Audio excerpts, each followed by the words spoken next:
ನಮಸ್ತೆ ಕರುನಾಡು. ನಾನು ನಿಮ್ಮ ಪ್ರಿನ್ಸಸ್ ಕಲ್ಚರ್ ಲೇಖನ ಆರ್. ಇವತ್ತಿನ ವಿಡಿಯೋ ಏನಂದ್ರೆ, ಒಂದೇ ವಿಡಿಯೋದಲ್ಲಿ ಕನಕದಾಸರ ಜೀವನ ಚರಿತೆಯನ್ನ ಹೇಳ್ತಾ ಇದ್ದೀನಿ. ಈ ವಿಡಿಯೋ ನಿಮ್ಗೆ ಇಷ್ಟವಾದ್ರೆ ಲೈಕ್ ಮಾಡಿ ಮತ್ತೆ ಶೇರ್ ಮಾಡಿ, ಸಬ್ಸ್ಕ್ರೈಬ್ ಮಾಡೋದನ್ನ ಮರಿಬೇಡಿ. ಕನಕದಾಸರ ಜೀವನ ಚರಿತೆ. ಬಂಗಾಪುರದ ಪಕ್ಕದಲ್ಲಿ ಬಾಡ ಎಂಬ ಗ್ರಾಮ. ಇದು ಒಂದು ಪಾಳೆಪಟ್ಟು.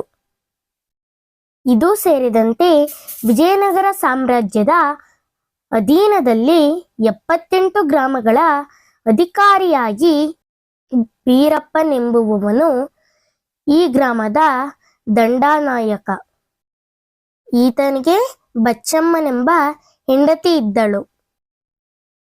ಆದರ್ಶ ದಂಪತಿಗಳಾದ ಬೀರಪ್ಪ ಮತ್ತು ಬಚ್ಚಮ್ಮನಿಗೆ ಮಕ್ಕಳಿಲ್ಲ ಎಂಬ ಚಿಂತೆ ಇತ್ತು. ಕನಸಿನಲ್ಲಿ ತಿರುಪತಿಯ ತಿಮ್ಮಪ್ಪ ಕಾಣಿಸಿಕೊಂಡು ತನ್ನ ದರ್ಶನ ಮಾಡುವಂತೆ ಹೇಳಿದ. ದಂಪತಿಗಳಿಗೆ ಅತೀವ ಸಂತೋಷ ಆಯಿತು. ಇಬ್ಬರು ತಿರುಪತಿಗೆ ಪ್ರಯಾಣ ಮಾಡಿದರು. ತಿರುಪತಿಯಲ್ಲಿ ತಿಮ್ಮಪ್ಪನ ದರ್ಶನ ಪಡೆದರು. ಅಲ್ಲದೆ ಸುತ್ತಮುತ್ತ ಇದ್ದ ದೇವರುಗಳನ್ನು ನೋಡಿದರು. ಹಿಂತಿರುಗಿ ಬರುವಾಗ ಮೈಲಾರ, ಕುರುವತ್ತಿ, ಕಾಗಿನೆಲೆಯಲ್ಲಿರುವ ಅನೇಕ ಗದ್ದುಗೆಗಳನ್ನು ಸಂದರ್ಶಿಸಿ ಬಾಡವನ್ನು ತಲುಪಿದರು. ಸ್ವಲ್ಪ ಕಾಲದ ನಂತರ ಬಚ್ಚಮ್ಮ ಗರ್ಭವತಿಯಾದಳು. ಬೀರಪ್ಪ ಮತ್ತು ಊರಿನ ಜನರೆಲ್ಲರೂ ಸಂತೋಷದಿಂದ ಕುಣಿದಾಡಿದರು. ನವಮಾಸಗಳ ನಂತರ ಬಚ್ಚಮ್ಮ ಗಂಡು ಮಗುವಿಗೆ ಜನ್ಮ ನೀಡಿದಳು. ಅವರ ಸಂತೋಷಕ್ಕೆ ಪಾರವೇ ಇರಲಿಲ್ಲ. ತಿರುಪತಿ ತಿಮ್ಮಪ್ಪನ ವರಪ್ರಸಾದದಿಂದ ಜನಿಸಿದ ಮಗುವಿಗೆ ತಿಮ್ಮಪ್ಪನೆಂದೇ ನಾಮಕರಣ ಮಾಡಿದರು. ಜನರೆಲ್ಲರಿಗೂ ಸಿಹಿಯನ್ನು ಹಂಚಿದರು. ಹುಡುಗ ತಿಮ್ಮಪ್ಪನನ್ನು ಬಚ್ಚಮ್ಮ, ಬೀರಪ್ಪ ಮುದ್ದಾಗಿ ಸಾಕಿದರು. ಬಹು ಚೂಟಿಯಾದ ತಿಮ್ಮಪ್ಪನು ಆಟಪಾಠಗಳಲ್ಲಿ ಬಾಲ್ಯವನ್ನು ಕಳೆದನು. ತಂದೆ ಮಗುವಿಗೆ ವಿದ್ಯಾಭ್ಯಾಸ ಕೊಡಿಸಲು ಶ್ರೀನಿವಾಸಾಚಾರ್ಯರನ್ನು ನೇಮಿಸಿದರು. ಗುರುಗಳು ಪುರಾಣ, ನಾಟಕ, ಅಲಂಕಾರ ಶಾಸ್ತ್ರಗಳನ್ನು ಕಲಿಸಿದರು. ತಿಮ್ಮಪ್ಪನಿಗೆ ವಿದ್ಯೆಯ ಜೊತೆಗೆ ಕುದುರೆ ಸವಾರಿ, ಕುಸ್ತಿ, ಕತ್ತಿವರಸೆ ಮುಂತಾದ ಸೈನಿಕ ವಿದ್ಯೆಗಳನ್ನು ಕಲಿಸಿದರು. ತಿಮ್ಮಪ್ಪ ಇವುಗಳ ಮಧ್ಯೆ ಊರಿನ ಗುಡಿಗಳಲ್ಲಿ ನಡೆಯುತ್ತಿದ್ದ ಪ್ರವಚನಗಳಲ್ಲಿ ಭಾಗವಹಿಸುತ್ತಿದ್ದ. ಬಾಲ್ಯದಿಂದಲೇ ಭಕ್ತಿಯನ್ನು ಬೆಳೆಸಿಕೊಂಡ ಅವನಿಗೆ ದೇವರ ಮೇಲೆ ಪ್ರೀತಿ ಅಧಿಕವಾಗುತ್ತಾ ಬಂತು. ಬಂಗಾಪುರದಲ್ಲಿ ಒಂದು ದಿನ ಡೊಳ್ಳು ಬಾರಿಸುವ ಸ್ಪರ್ಧೆ ನಡೆಯುವಾಗ ತಿಮ್ಮಪ್ಪ ಡೊಳ್ಳು ತನಗೂ ಬೇಕು ಎಂದು ಹಠ ಹಿಡಿದನು. ತಂದೆ ಒಂದು ಡೊಳ್ಳನ್ನು ಕೊಡಿಸಿದನು. ತಿಮ್ಮಪ್ಪ ಡೊಳ್ಳನ್ನು ಬಾರಿಸಿ ಕುಣಿಯುತ್ತಾ ಸಂತೋಷಪಟ್ಟನು. ಒಮ್ಮೆ ಮರದ ಕೆಳಗೆ ಊರಿನ ಹುಡುಗರೆಲ್ಲ ಕೇಶವನ ಭಜನೆಗಳನ್ನು ಹಾಡುತ್ತಿದ್ದರು. ಒಮ್ಮೆಲೆ ಹಾವು ಬಂತು. ಹುಡುಗರೆಲ್ಲ ಮನೆಗಳ ಕಡೆಗೆ ಓಡಿದರು. ತಿಮ್ಮಪ್ಪ ಮಾತ್ರ ಧ್ಯಾನ ಸ್ಥಿತಿಯಲ್ಲಿ ಭಜನೆ ಮಾಡುತ್ತಾ ಕೂತಿದ್ದ. ಹುಡುಗರು ಮತ್ತೆ ಬಂದು ಕೇಳಿದಾಗ ನನಗೆ ದೇವರ ಪ್ರತಿಮೆ ಮಾತ್ರ ಕಾಣಿಸುತ್ತಿತ್ತು ಎಂದನು. ಈ ನಡುವೆ ತಿಮ್ಮಪ್ಪನಿಗೆ 13 ವರ್ಷವಾಗಿದ್ದಾಗ ತಂದೆ ಬೀರಪ್ಪ ಮರಣ ಹೊಂದಿದನು. ತಂದೆಯನ್ನು ಕಳೆದುಕೊಂಡ ತಿಮ್ಮಪ್ಪ, ಗಂಡನನ್ನು ಕಳೆದುಕೊಂಡ ಬಚ್ಚಮ್ಮ ದುಃಖಿತರಾದರು. ತಿಮ್ಮಪ್ಪನ ಕುಟುಂಬಕ್ಕೆ ಮಾರನಾಯ್ಕ ಎಂಬ ವೈರಿಯೂ ಇದ್ದ. ಇವನು ಬೀರಪ್ಪನ ಆಡಳಿತವನ್ನು ಕಸಿಯಲು ಹಾತೊರೆಯುತ್ತಿದ್ದ. ಬೀರಪ್ಪನ ಸಾವಿನಿಂದ ಈತನಿಗೆ ಅನುಕೂಲವೂ ಆಯಿತು. ಈ ಮಾರನಾಯ್ಕ ವಿಜಯನಗರದ ಅರಸರಿಗೆ ತಿಮ್ಮಪ್ಪನ ಮೇಲೆ ದೂರು ಹೇಳಿ ಆ ಅಧಿಕಾರವನ್ನು ತಾನು ವಹಿಸಿಕೊಂಡ. ಆದರೆ ತಿಮ್ಮಪ್ಪನಿಗೆ ಮಾತ್ರ ಆಡಳಿತದ ಮೇಲೆ ಯಾವ ಮೋಹವೂ ಇರಲಿಲ್ಲ. ತಾಯಿ ಬಾಡವನ್ನು ಬಿಟ್ಟು ಕಾಗಿನೆಲೆಗೆ ಬಂದು ನೆಲೆಸಿದಳು. ಕಾಗಿನೆಲೆ ಒಂದು ಮುಖ್ಯ ಪಟ್ಟಣವಾಗಿತ್ತು. ಈ ಗ್ರಾಮ ಪ್ರಕೃತಿ ಸೌಂದರ್ಯದಿಂದ ಕೂಡಿತ್ತು. ತಿಮ್ಮಪ್ಪನ ಆಧ್ಯಾತ್ಮಿಕ ಸಾಧನೆಗೆ ಮುಖ್ಯ ಕೇಂದ್ರವೂ ಆಯಿತು. ಕಾಗಿನೆಲೆಯಲ್ಲಿ ಗೆಳೆಯರನ್ನು ಕೂಡಿಕೊಂಡು ಭಕ್ತಿಗೀತೆಗಳನ್ನು ಹಾಡುವುದು, ನಾಟಕ ಹಾಡುವುದು, ಗೊಂಬೆಯಾಟಗಳನ್ನು ಪ್ರದರ್ಶಿಸುವುದು ಮುಂತಾದ ಕಾರ್ಯಗಳಲ್ಲಿ ತೊಡಗಿಸಿಕೊಂಡ. ಇದನ್ನು ನೋಡಿದ ಬಚ್ಚಮ್ಮನಿಗೆ ಸಂತೋಷವೂ ಒಂದು ರೀತಿಯಲ್ಲಿ ಆತಂಕವೂ ಆಯಿತು. ಬೆಳೆಯುತ್ತಿದ್ದ ತಿಮ್ಮಪ್ಪನಿಗೆ ಮದುವೆ ಮಾಡಬೇಕೆಂದು ತಾಯಿ ಯೋಚಿಸಿದಳು. ಈ ನಡುವೆ ತಿಮ್ಮಪ್ಪ ಭೂಮಿ ಅಗೆಸುತ್ತಿದ್ದಾಗ ನಿಧಿ ಕನಕ ದೊರೆಯಿತು. ಅದನ್ನು ಜನಸೇವೆಗೆ ವಿನಿಯೋಗಿಸಿದನು. ಇದರಿಂದ ಊರಿನ ಜನ ಕನಕಪ್ಪನೆಂದು ಕರೆದರು. ಕನಕಪ್ಪನು ಚಿಕ್ಕದಾಗಿ ಒಂದು ಪಡೆಯನ್ನು ಕಟ್ಟಿಕೊಂಡಿದ್ದನು. ಈ ನಡುವೆ ಮಾರನಾಯಕನಿಗೂ ಕನಕಪ್ಪನಿಗೂ ಸಣ್ಣದಾಗಿ ಯುದ್ಧ ನಡೆಯಿತು. ಇದರಲ್ಲಿ ಕನಕಪ್ಪ ಜಯಗಳಿಸಿದನು.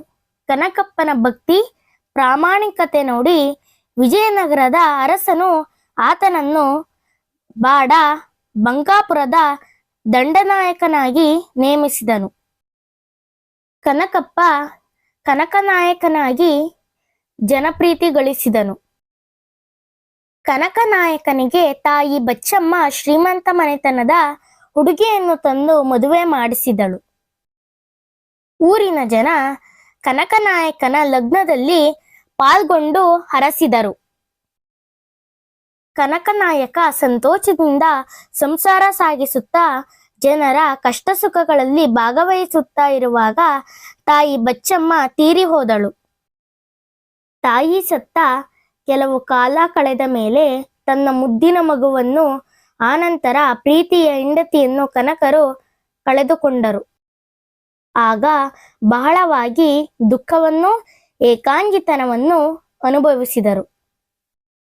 ಇದೇ ಸಂದರ್ಭದಲ್ಲಿ ಕನಕನಾಯಕ ವಿಜಯನಗರ ಅರಸರ ಪರವಾಗಿ ಯುದ್ಧವೊಂದರಲ್ಲಿ ಭಾಗವಹಿಸಬೇಕಾಗಿ ಬಂತು.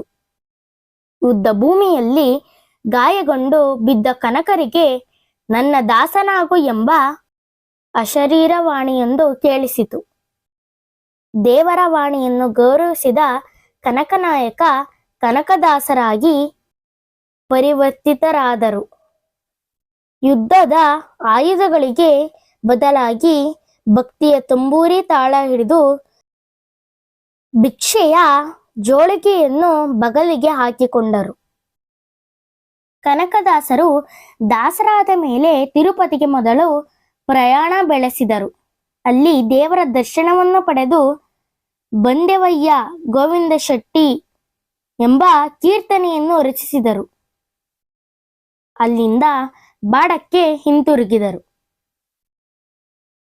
ಬಾಡದ ಆದಿಕೇಶವನ ಮೂರ್ತಿಯನ್ನು ಕಾಗಿನೆಲೆಗೆ ತರಲು ಸಿದ್ಧರಾದರು. ಅಲ್ಲಿನ ಜನ ಇದಕ್ಕೆ ವಿರೋಧ ವ್ಯಕ್ತಪಡಿಸಿದರೂ ಕನಕದಾಸರು ತಮ್ಮ ಭಕ್ತಿಯ ಪ್ರಾಮಾಣಿಕತೆಯಿಂದ ಆದಿಕೇಶವನ ಮೂರ್ತಿಯನ್ನು ಕಾಗಿನೆಲೆಯಲ್ಲಿ ಪ್ರತಿಷ್ಠಾಪಿಸಿದರು. ಅಂದಿನಿಂದ ಅವರ ಅಂಕಿತ ಕಾಗಿನೆಲೆಯ ಆದಿಕೇಶವ ಎಂದಾಯಿತು. ಭಕ್ತ ಕನಕದಾಸರಿಗೆ ಆಧ್ಯಾತ್ಮದಲ್ಲಿ ಆಸಕ್ತಿ ಉಂಟಾಯಿತು. ಈಗ ಕನಕರಿಗೆ ಒಬ್ಬ ಗುರು ಬೇಕಾಗಿತ್ತು. ಹುಡುಕುತ್ತಾ ಹೊರಟರು. ಆ ಕಾಲಕ್ಕೆ ವ್ಯಾಸರಾಯರು ದಾಸ ಪರಂಪರೆಯಲ್ಲಿ ಹೆಸರಾಗಿದ್ದರು. ಪುರಂದರದಾಸರು ಅವರ ಶಿಷ್ಯರಾಗಿದ್ದರು. ವ್ಯಾಸರಾಯರು ವ್ಯಾಸ ಸಮುದ್ರ ಎಂಬಲ್ಲಿ ಕೆರೆ ಕಟ್ಟಿಸುತ್ತಿದ್ದರು. ಅಲ್ಲಿಗೆ ಕನಕರು ಬಂದರು. ಕನಕರು ವ್ಯಾಸರಾಯರ ಬಳಿ ಹೋಗಿ ನನಗೆ ದೀಕ್ಷೆ ಮಂತ್ರ ಹೇಳಿಕೊಡಿ ಎಂದು ಕೇಳಿದರು. ಆಗ ವ್ಯಾಸರಾಯರು ಕುರುಬನಿಗಿಂತ ಮಂತ್ರವೋ ಕೋಣ ಮಂತ್ರವೆಂದು ವ್ಯಂಗ್ಯ ಮಾಡುತ್ತಾರೆ. ಕನಕರು ಅದೇ ದೀಕ್ಷಾ ಮಂತ್ರ ಇರಬಹುದೆಂದು ಭಾವಿಸಿ ಕೋಣ ಕೋಣ ಎಂದು ಜಪಿಸುತ್ತಾ ಅಲ್ಲಿಯೇ ಧ್ಯಾನಕ್ಕೆ ಕುಳಿತುಕೊಳ್ಳುತ್ತಾರೆ. ಆಗ ಯಮನ ಕೋಣವೇ ಪ್ರತ್ಯಕ್ಷವಾಯಿತು. ಇದನ್ನು ಕಂಡ ವ್ಯಾಸರಾಯರು ಕನಕದಾಸ ಸಾಮಾನ್ಯನಲ್ಲವೆಂದು ಭಾವಿಸಿ ತಮ್ಮಲ್ಲಿಯೇ ಉಳಿಸಿಕೊಂಡರು. ಆದರೆ ಮಠದಲ್ಲಿದ್ದ ಇತರ ಶಿಷ್ಯರಿಗೆ ಇದರಿಂದ ಅಸಮಾಧಾನವಾಯಿತು. ಇದನ್ನು ಕಂಡ ವ್ಯಾಸರಾಯರು ಕನಕದಾಸ ಜ್ಞಾನವನ್ನು ಎಲ್ಲರಿಗೂ ತಿಳಿಯಪಡಿಸಲು ನಿರ್ಧರಿಸಿದರು. ಒಂದು ದಿನ ಮಠದಲ್ಲಿ ವ್ಯಾಸರಾಯರು ಶಿಷ್ಯರನ್ನು ಕರೆದು ಎಲ್ಲರಿಗೂ ಬಾಳೆಹಣ್ಣು ಕೊಟ್ಟು ಯಾರು ಇಲ್ಲದ ಜಾಗಕ್ಕೆ ತೆರಳಿ ತಿಂದು ಬನ್ನಿ ಎಂದು ಹೇಳಿದರು. ಹಾಗೆಯೇ ಕನಕದಾಸರಿಗೂ ಬಾಳೆಹಣ್ಣನ್ನು ಕೊಟ್ಟರು. ಎಲ್ಲರೂ ಒಂದೊಂದು ಕಡೆಗೆ ಹೋದರು. ಕೆಲವರು ಮಠದ ಹಿಂಭಾಗಕ್ಕೆ, ಕೆಲವರು ಕಂಬಗಳ ಮರೆಯಲ್ಲಿ ತಿಂದರು. ಆದರೆ ಕನಕದಾಸರು ಮಾತ್ರ ಬಾಳೆಹಣ್ಣನ್ನು ತಿನ್ನದೆ ಬಂದರು. ವ್ಯಾಸರಾಯರು, ಕನಕ, ನೀನು ಯಾಕೆ ತಿಂದಿಲ್ಲ ಎಂದು ಕೇಳಿದಾಗ, ಸ್ವಾಮಿ, ದೇವರು ಎಲ್ಲಾ ಕಡೆಯೂ ಇದ್ದಾನೆ, ಆದ್ದರಿಂದ ನನಗೆ ತಿನ್ನಲು ಸಾಧ್ಯವಾಗಲಿಲ್ಲವೆಂದು ಉತ್ತರ ನೀಡಿದನು. ವ್ಯಾಸರಾಯರು ಕನಕನ ಜ್ಞಾನವನ್ನು ಮೆಚ್ಚಿ ಹರಸಿದರು. ಇನ್ನೊಂದು ದಿನ ವ್ಯಾಸರಾಯರು ಶಿಷ್ಯರನ್ನು ಉದ್ದೇಶಿಸಿ, ನಿಮ್ಮಲ್ಲಿ ಯಾರು ವೈಕುಂಠಕ್ಕೆ ಹೋಗುತ್ತೀರಿ ಎಂದು ಪ್ರಶ್ನೆ ಕೇಳಿದರು. ಅವರು ತಮ್ಮ ತಮ್ಮ ಶಕ್ತಿಯಾನುಸಾರ ಉತ್ತರ ನೀಡಿದರು. ವ್ಯಾಸರಾಯರಿಗೆ ಒಪ್ಪಿಗೆಯಾಗಲಿಲ್ಲ. ಒಂದು ಕಡೆ ನಿಂತಿದ್ದ ಕನಕರನ್ನು ವ್ಯಾಸರಾಯರೇ ಪ್ರಶ್ನಿಸಿ ಶಿಷ್ಯರನ್ನು ತೋರಿಸುತ್ತಾ, ಇವರಲ್ಲಿ ಯಾರಾದರೂ ಹೋಗುತ್ತಾರೆಯೋ ಎಂದು ಕೇಳಿದರು. ಆಗ ಕನಕದಾಸರು, ಇವರು ಯಾರೂ ಹೋಗುವುದಿಲ್ಲ ಎಂದರು. ಶಿಷ್ಯರೆಲ್ಲ ಬೆರಗಿನಿಂದ ಅಜ್ಞಾನಿ, ಅವಿವೇಕಿ ಎಂದು ಸಿಟ್ಟು ಮಾಡಿಕೊಂಡರು. ವ್ಯಾಸರಾಯರು ಸಿಡಿಮಿಡಿಗೊಂಡ ಶಿಷ್ಯರನ್ನು ಸುಮ್ಮನಿರಿಸಿ, ನಾನು ಹೋಗುತ್ತೇನೋ ಎಂದು ಪ್ರಶ್ನಿಸಿದರು. ನೀವು ಹೋಗುವುದಿಲ್ಲ ಎಂದು ಕನಕರು ಹೇಳಿದರು. ಶಿಷ್ಯರೆಲ್ಲ ಕನಕರಿಗೆ, ದುರಹಂಕಾರಿ, ಗುರುಗಳು ಹೋಗುವುದಿಲ್ಲ ಎಂದು ಹೇಳುತ್ತಾನೆ, ಎಂಥ ಕೊಬ್ಬು ಎಂದು ಹೀಗಳೆಯತೊಡಗಿದರು. ಕನಕ, ಹಾಗಾದರೆ ನೀನು ವೈಕುಂಠಕ್ಕೆ ಹೋಗಬಹುದೇ ಎಂದು ಗುರುಗಳು ಕೇಳಿದರು. ನಾನು ಹೋದರೆ ಹೋದೇನು ಎಂದು ಕನಕದಾಸರು ಉತ್ತರಿಸಿದರು. ಶಿಷ್ಯರೆಲ್ಲ, ಇದು ಅತಿಯಾಯಿತು, ದುರಹಂಕಾರದ ಪರಮಾವಧಿ ಎಂದು ಕನಕರ ಮೇಲೆ ಹರಿಹಾಯ್ದರು. ಅದು ಹೇಗೆ? ಸ್ವಲ್ಪ ವಿವರಿಸು ಎಂದು ವ್ಯಾಸರಾಯರು ಕೇಳಿದರು. ಇದನ್ನು ಕೇಳಿದ ಕನಕರು, ನಾನು ಎಂಬುವ ಅಹಂಕಾರವನ್ನು ಮನುಷ್ಯನು ತೊರೆದರೆ ವೈಕುಂಠಕ್ಕೆ ಹೋಗಬಹುದು ಎಂದು ಹೇಳಿದರು. ಶಿಷ್ಯರೆಲ್ಲ ಮೂಕ ವಿಸ್ಮಿತರಾದರು. ವ್ಯಾಸರಾಯರು, ಬಲೆ ಕನಕ, ಬಲೆ ಎಂದು ಹೊಗಳಿದರು. ಒಂದು ದಿನ ವ್ಯಾಸರಾಯರು ಶಿಷ್ಯರಿಗೆ, ಪರಮಾತ್ಮನನ್ನು ಯಾರು ತೋರಿಸುತ್ತೀರಾ ಎಂದು ಪ್ರಶ್ನೆ ಹಾಕಿದರು. ಶಿಷ್ಯರೆಲ್ಲ ಮೌನ ವಹಿಸಿದರು. ಕನಕದಾಸ, ನೀನು ತೋರಿಸುತ್ತೀಯಾ? ತೋರಿಸುತ್ತೇನೆ ಗುರುಗಳೇ. ಹಾಗಾದರೆ ನಾಳೆ ಮಹಾಮಂಗಳಾರತಿ ಹೊತ್ತಿಗೆ ದೇವರನ್ನು ತೋರಿಸು. ಆಯಿತು ಗುರುಗಳೇ. ಮಾರನೇ ದಿನ ಮಹಾಮಂಗಳಾರತಿ ಸಮಯದಲ್ಲಿ ಕನಕದಾಸರು ಹಾಡತೊಡಗಿದರು. ಶಿಷ್ಯರೆಲ್ಲ ಕುತೂಹಲದಿಂದ ಗರ್ಭಗುಡಿಯ ಕಡೆಗೆ ನೋಡುತ್ತಿದ್ದರು. ಮುಂಬಾಗಿಲಿನಿಂದ ನಾಯಿಯೊಂದು ಶಿಷ್ಯರ ಮಧ್ಯೆ ನುಗ್ಗಿ ಬಂತು. ಎಲ್ಲರೂ ಅಸಹ್ಯ, ಕೊಳಕು, ಅಚ ಅಚ ಎಂದು ಕೂಗಿದರು. ನಾಯಿ ಓಡಿ ಹೋಯಿತು. ಕನಕದಾಸರು ಕಣ್ತೆರೆದು ನೋಡಿದರು. ಎಲ್ಲಿ ನಿನ್ನ ದೇವರು? ಬಂದು ಹೋದಾನಲ್ಲ ನಾರಾಯಣ ರೂಪದಲ್ಲಿ. ನಾಯಿ ನಾರಾಯಣನ ರೂಪದಲ್ಲಿಯೇ? ಹೌದು ಗುರುಗಳೇ, ನಾರಾಯಣ ನಾಯಿ ರೂಪದಲ್ಲಿ ಬಂದಿದ್ದ. ನಾಯಿ ರೂಪದಲ್ಲಿ ಬಂದರೆ ಯಾರು ಸ್ವೀಕರಿಸಲಾರರು. ಆದ್ದರಿಂದ ಒಪ್ಪುವ ರೀತಿಯಲ್ಲಿ ನಾಳೆ ಮತ್ತೆ ನೀನು ದೇವರನ್ನು ತೋರಿಸು ಕನಕ. ಆಗಲಿ ಗುರುಗಳೇ. ಮಾರನೇ ದಿನ ಕನಕರು ಹಾಡುತ್ತಿದ್ದಾರೆ. ಶಿಷ್ಯರೆಲ್ಲ ಕುತೂಹಲದಿಂದ ಗರ್ಭಗುಡಿಯ ಕಡೆಗೆ ನೋಡುತ್ತಿದ್ದಾಗ ಗರ್ಭಗುಡಿಯ ಬಾಗಿಲಿನಿಂದ ಹಾವೊಂದು ಕಾಣಿಸಿತು. ಹಾವು, ಹಾವು ಎಂದು ಎಲ್ಲರೂ ಓಡತೊಡಗಿದರು. ವ್ಯಾಸರಾಯರು, ಎಲ್ಲಿ ನಿನ್ನ ದೇವರು ಎಂದು ಕನಕನನ್ನು ಕೇಳಿದಾಗ, ಪನ್ನಗನ ರೂಪದಲ್ಲಿ ಕಾಣಿಸಿಕೊಂಡನಲ್ಲ ಗುರುಗಳೇ ಎಂದಾಗ ಶಿಷ್ಯರೆಲ್ಲ ಮೌನವಾಗಿ ನಿಂತರು. ಗುರುಗಳು ಅಸನ್ಮುಖಿಯಾಗಿ ತಲೆದೂಗಿದರು. ಶ್ರೀಮಠದಲ್ಲಿ ಪುರಂದರದಾಸರು ಇದ್ದರು. ಪುರಂದರಿಗೆ ಕನಕರನ್ನು ಕಂಡರೆ ಅಭಿಮಾನ. ಶ್ರೀಮಠದಲ್ಲಿ ಕನಕ ಪುರಂದರು ಆತ್ಮೀಯವಾಗಿ ಕುಳಿತು ವಿಚಾರ ವಿನಿಮಯ ಮಾಡುತ್ತಿದ್ದರು. ಗುರುಗಳು ಇಬ್ಬರ ಸ್ನೇಹವನ್ನು ಕಂಡು ಹೆಮ್ಮೆ ಪಡುತ್ತಿದ್ದರು. ಕಾಲಾನಂತರ ಕನಕದಾಸರು ಉಡುಪಿಯತ್ತ ಪ್ರಯಾಣ ಬೆಳೆಸಿದರು. ಉಡುಪಿಯಲ್ಲಿ ದೇವಾಲಯವನ್ನು ಪ್ರವೇಶಿಸಿದಾಗ ಕನಕರಿಗೆ ಪುರೋಹಿತರ ಒಳಗೆ ಹೋಗದಂತೆ ತಡೆದರು. ಕುಲದ ಬಗ್ಗೆ ಹೀಗಳೆದು ಅವರನ್ನು ಹೊರದಬ್ಬಿದರು. ದೇವಸ್ಥಾನದ ಹಿಂಬದಿಯಲ್ಲಿ ನಿಂತು ಕನಕದಾಸರು ಕೃಷ್ಣನ ದರ್ಶನಕ್ಕೆ ಮೊರೆಯೆತ್ತು ಆಡಿದರು. ಹಿಂಬದಿಯ ಗೋಡೆಯನ್ನು ಒಡೆದು ಶ್ರೀಕೃಷ್ಣನು ಕನಕದಾಸರಿಗೆ ದರ್ಶನ ನೀಡುತ್ತಾನೆ. ಆನಂತರ ಕನಕದಾಸರು ತಿರುಪತಿಯ ಕಡೆ ಹೊರಟರು. ಮಾರ್ಗ ಮಧ್ಯೆ ಶ್ರೀರಂಗಪಟ್ಟಣದ ರಂಗನಾಥ ಸ್ವಾಮಿಯ ದರ್ಶನ ಪಡೆದರು. ನಂತರ ಮೇಲುಕೋಟೆ, ನಂತರ ಶ್ರೀರಂಗಂ ಕ್ಷೇತ್ರಗಳನ್ನು ಸಂದರ್ಶಿಸಿದರು. ತಿರುಪತಿಯಲ್ಲಿ ಶ್ರೀ ವೆಂಕಟೇಶ್ವರನನ್ನು ದರ್ಶನ ಮಾಡಿದರು. ಕನಕದಾಸರು ಕಾಳಹಸ್ತಿ, ರಾಮೇಶ್ವರ ಕಂಚಿ ಮುಂತಾದ ಯಾತ್ರಾ ಸ್ಥಳಗಳಿಗೂ ಭೇಟಿ ಕೊಟ್ಟರು. ಅಲ್ಲಿಂದ ಕನಕದಾಸರ ಪುನಃ ಕಾಗಿನೆಲೆಗೆ ಪ್ರಯಾಣ ಬೆಳೆಸಿದರು. ಆ ವೇಳೆಗಾಗಲೇ ಕನಕರಿಗೆ ವಯಸ್ಸು ಮೀರಿತ್ತು. ಕನಕರು ಕಾಗಿನೆಲೆಯಲ್ಲಿ ಹಲವು ದಿನ ವಿಶ್ರಾಂತಿಯನ್ನು ತೆಗೆದುಕೊಂಡು ಮತ್ತೆ ಬೇಲೂರಿಗೆ ಪ್ರಯಾಣ ಬೆಳೆಸಿದರು. ಬೇಲೂರಿನಲ್ಲಿ ಚೆನ್ನಕೇಶವನ ದರ್ಶನವನ್ನು ಪಡೆದರು. ಈ ಸಂದರ್ಭದಲ್ಲಿ ಸೌಂದೆ ಮಠದ ಶ್ರೀವಾದಿರಾಜರು ಕನಕರನ್ನು ಭೇಟಿ ಮಾಡಿದರು. ಕನಕದಾಸರು ಒಂದು ಕಡೆ ನೆಲೆ ನಿಲ್ಲಲಿಲ್ಲ.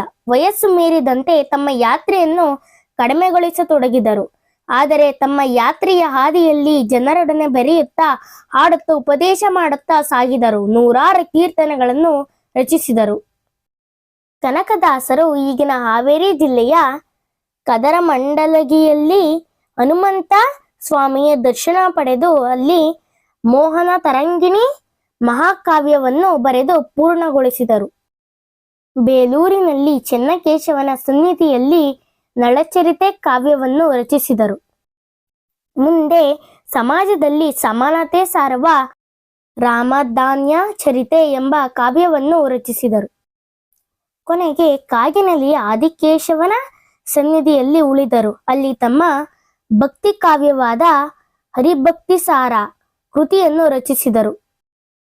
ಕನಕದಾಸರು ತಮ್ಮ ಜೀವಿತಾವಧಿಯ ಕೊನೆಗಾಲವನ್ನು ಕಾಗಿನೆಲೆ ಆದಿಕೇಶವನನ್ನು ಆರಾಧಿಸುತ್ತಾ ಜನರಿಗೆ ಒಳ್ಳೆ ಮಾರ್ಗದಲ್ಲಿ ಸಾಗುವಂತೆ ಮಾರ್ಗದರ್ಶನ ಮಾಡುತ್ತಾ ಸುಮಾರು 95 ವರ್ಷದ ತುಂಬು ಜೀವನ ನಡೆಸಿದರು.